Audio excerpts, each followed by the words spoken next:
पुटकी नाम के एक शहर में शिल्पा नाम की एक औरत अपने बूढ़े सास ससुर, पति और बच्चों के साथ रहती थी। शिल्पा बहू के रूप में अन्नपूर्णा ही थी।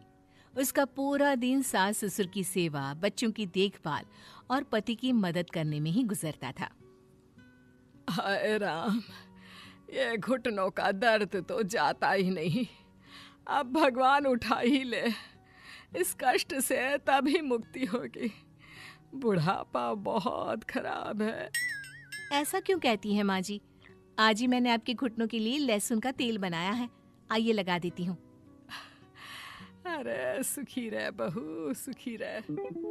मम्मी, जल्दी से टिफिन दे दो, मेरी बस छूट जाएगी। शिल्पा बड़े ही लगन से अपने सारे फर्ज निभाती।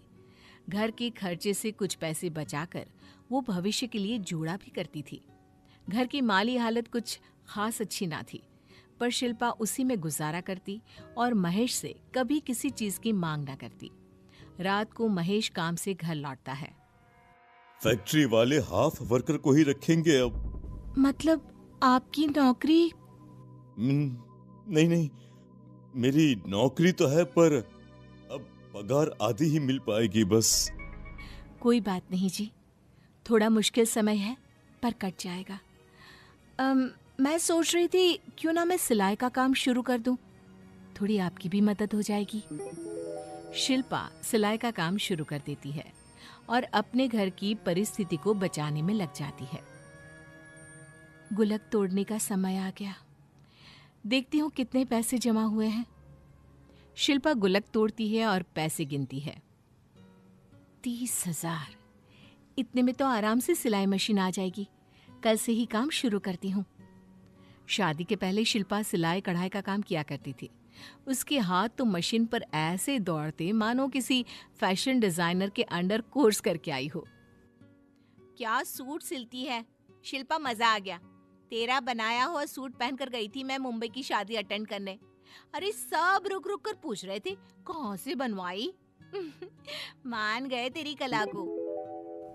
दिन भर घर का काम करने के बाद जो भी समय बचता उस समय शिल्पा कपड़े सिया करती। धीरे धीरे सब ठीक होता लग रहा था, पर किसे पता था कि असली मुसीबत तो अब आने वाली है। शिल्पा अपने घर का काम कर रही होती है, तभी उसे एक कॉल आता है। मैम, आपके हस्बैंड का एक्सीडेंट हो गया है, जल्द से जल्द लाइफ सेविंग हॉस्पिटल में पूछिए।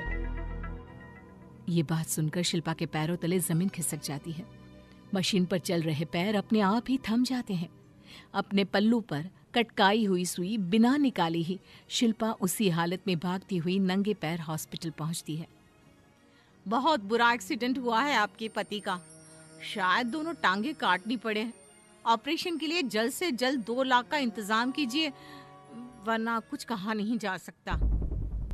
2 लाख रुपए कहाँ से लाऊं? हे भगवान। शिल्पा अपने घर जाती है और अपनी अलमारी खोलती है। सामने लाल कपड़े से ढका हुआ एक डिब्बा होता है, जिसे देखकर शिल्पा को कुछ याद आता है। शिल्पा की माँ जब अपनी आखिरी सांसें गिन रही थी। तेरी शादी में तो तुझे खास दे नहीं पाए बेटा। ये कंगन मेरी माँ ने मुझे दिए थे और मैं तुझे दे रही हूँ। मेरी आखिरी निशानी समझकर रख ले बेटा। ये कहते हुए गोमती की प्राण पखेरु उड़ जाते हैं। शिल्पा के पास अपनी माँ की आखिरी निशानी के नाम पर बस वो 2 सोने के कंगन ही थे, जो आज उसके पति को बचाने के काम आने वाले थे। मुझे माफ कर देना माँ, इनको बचाने में अब ये कंगन ही मेरी मदद कर सकते हैं। पिंकी, पिंकी बेटा, जरा इधर आ। हाँ माँ। ये कंगन ले और मुनीम के पास जाकर गिरवी रख के 2 लाख रुपए ले आ। शिल्पा पैसे हॉस्पिटल में जमा करवा देती है। ऑपरेशन तो हो जाता है, पर समय पर ऑपरेशन तो हो गया, पर कम से कम 1 साल के लिए इन्हें पूरी तरह कामकाज छोड़कर आराम करना होगा, वरना पैरों की हालत बिगड़ गई तो अगली बार हम कुछ नहीं कर सकेंगे। ये सब क्या हो गया शिल्पा, और क्यों, कैसे हुआ? शिल्पा पर दुखों का पहाड़ टूट पड़ता है। पति का खर्च, बूढ़े सास ससुर, बच्चों की पढ़ाई। मेरी तो 12वीं पूरी हो गई है माँ। रोहन तो अभी छोटा है। हम दोनों की पढ़ाई का खर्च कैसे उठा पाएगी तू? इसलिए अब मैं भी नौकरी करूंगी और तेरे कंगन छुड़वा कर लाऊंगी। पिंकी नौकरी करने लग जाती है, पर घर के खर्चे कहाँ रुकने वाले थे। पिंकी के कंगन के ऊपर उठाए पैसों का ब्याज नहीं चुका पाने से मुनीम कंगन जब्त कर लेता है। दिन पे दिन गुजरते जाते हैं। पिंकी को काम में धोखेबाजी करने का बहुत मौका मिलता है, पर शिल्पी के संस्कार में पली पिंकी ऐसा नहीं करती। एक रोज काम से घर आते वक्त वो देखती है कि एक आदमी एक औरत के हाथ से एक बैग छीनकर भाग रहा था। चोर चोर, मेरा बैग! पिंकी अपनी जान की परवाह किए बिना चोर के पीछे भागती है। सेल्फ डिफेंस में ट्रेन होने के कारण वो भागकर चोर से बैग छीन लेती है। बैग खोलकर देखती है तो उस पे पैसे ही पैसे थे। वो बैग बंद करके उस औरत को लौटा देती है। इस जमाने में इतनी ईमानदारी! इस बैग में 50 लाख रुपए थे और तुमने मुझे बैग लौटा दिया। चोर से बैग तुम लेकर आई थी अपनी जान पर खेलकर। तुम चाहती तो बैग रख सकती थी बेटा। आज भी तुम जैसे संस्कारवान लोग हैं धरती पर, मुझे विश्वास नहीं होता। ये लो, इनाम के तौर पर ये कंगन रख लो। ये कहती हुई पुष्पा हाथों से कंगन निकालकर पिंकी को दे देती है।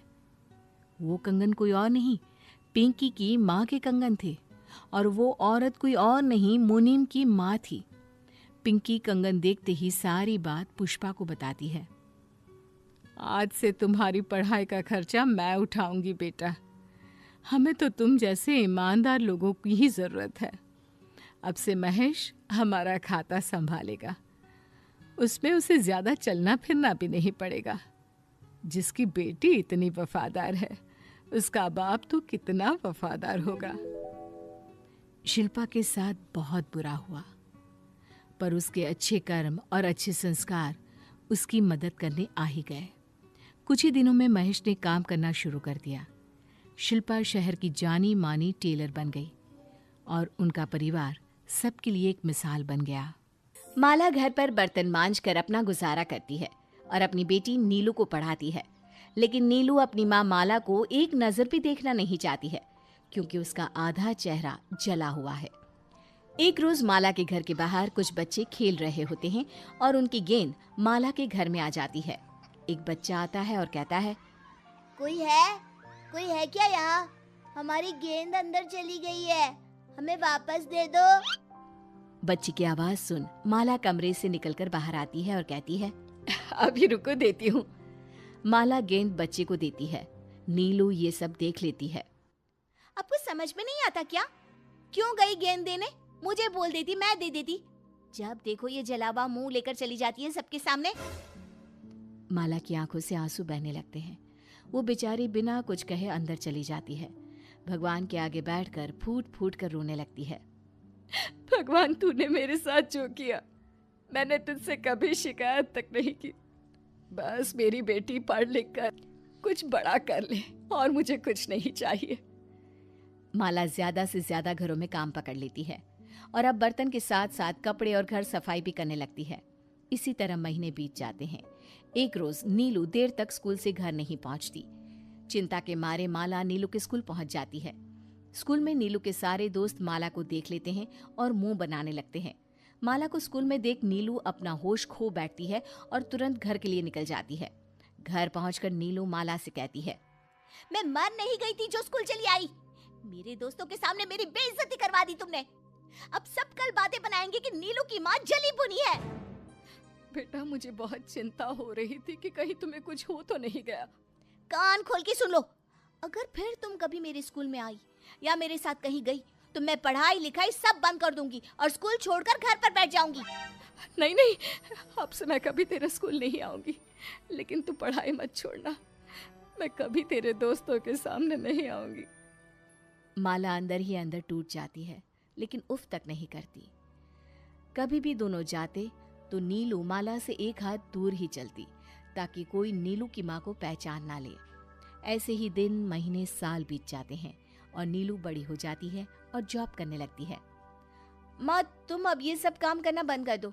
किसी को पता चल गया कि तुम बर्तन मांजती हो तो मेरी इज्जत चली जाएगी।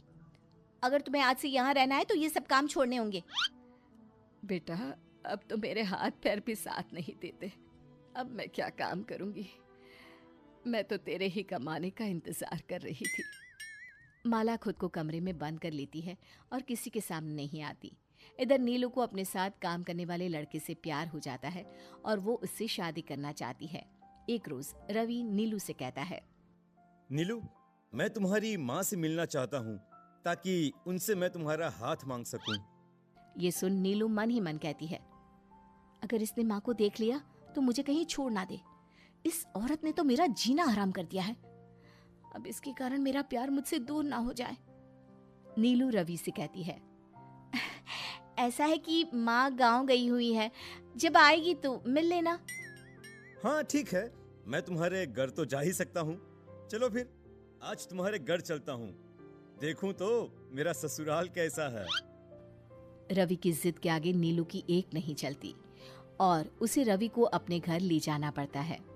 रवि को आता देख माला खुद को कमरे में बंद कर लेती है। अरे घर में कोई भी नहीं है, तब तो मैं आज यहीं पर रुक जाता हूँ, क्या कहती हो? अरे मुझे कुछ खिलाओगी नहीं? रुको, मैं तुम्हारे लिए कुछ लेकर आती हूँ। नीलू रसोई में चली जाती है और रवि इधर उधर घूमने लगता है। बंद कमरा देखकर वो उसे खोल देता है। कमरे में माला को देख रवि सब कुछ समझ जाता है। तभी नीलू वहां आ जाती है। तुम अपनी ही माँ को कमरे में बंद रखती हो क्योंकि वो जली हुई है? तुम ऐसा कैसे कर सकती हो? अरे मुझे तो खुद से नफरत हो रही है कि मैंने तुम जैसी लड़की के साथ इतना प्यार किया। अब तुम मेरे पास भी नहीं आना, मैं जा रहा हूँ। नीलू रोने लगती है और माला सिसकती हुई रवि से कहती है, नहीं बेटा, ऐसा मत कहो। इसमें मेरी बेटी की कोई गलती नहीं है। मैं खुद ही कमरे में रहती हूँ, उससे रिश्ता मत तोड़ो, वो तुमसे बहुत प्यार करती है। रवि माला की बात मान जाता है। नीलू और अपनी शादी की बात वो माला से करता है। माला भी तुरंत मान जाती है। रवि के जाने के बाद नीलू माला को बहुत भला बुरा सुनाती है। अब तुम यहाँ नहीं रहोगी, गांव में भी तो हमारा घर है, वहां चली जाओ। तुम्हारा यहाँ रहना रोज मेरे लिए एक नई समस्या खड़ी कर रहा है। माला खून के घूंट पीती हुई मुस्कुरा कर कहती है, वैसे भी मेरा यहाँ क्या काम है? अच्छा है, गांव में रहूंगी, तेरी शादी होते ही चली जाऊंगी मैं। नीलू की शादी रवि से हो जाती है और माला गांव चली जाती है। कुछ दिनों के बाद नीलू को एक चिट्ठी मिलती है जिसमें लिखा होता है, तुम्हारी माँ की मौत हो गई है, उनकी आखिरी इच्छा है कि तुम ही उसे आग दो। ये चिट्ठी पढ़कर रवि और नीलू गांव के लिए निकलते हैं और माला का अंतिम संस्कार करते हैं। तभी मोहनलाल वहां आकर रोने लगता है और नीलू से कहता है, माला बहन बहुत अच्छी थी। अरे उन्होंने मेरी बहुत मदद की। जब मैं कुछ नहीं कमाता था तब वो मुझे खाना देती थी। तुम्हें पता है बिटिया, जब तुम छोटी थी ना और तुम्हारे कमरे में आग लग गई थी, तब तुम्हें बचाने के लिए माला बहन जलते हुए कमरे में घुसकर तुम्हें कंबल में लपेट लिया था। तुम्हें बचाने के चक्कर में जलती लकड़ी उस बेचारी पर गिर गई और उसका इतना सुंदर चेहरा जल गया। ये सुनकर नीलू से बर्दाश्त नहीं होता। उसकी आंखों से आंसू बहने लगते हैं जो रुकते ही नहीं। मुझे माफ कर दो माँ, मैं ऐसी अभागन हूँ जो तुम्हारे त्याग को नहीं समझ पाई। फिर नीलू ने अपने पश्चाताप में गांव के घर को वृद्धाश्रम बना दिया और उस आश्रम को नाम दिया माला आश्रम। आज से कोई भी बुजुर्ग अकेली नहीं रहेगी, उनके लिए माला का घर है। ओह, मैं तो बताना भूल ही गया। ये कहानी आपको अच्छी लगी तो वीडियो को लाइक, कमेंट और शेयर कर दो। अच्छा, फिर आऊँगा एक नई कहानी के साथ।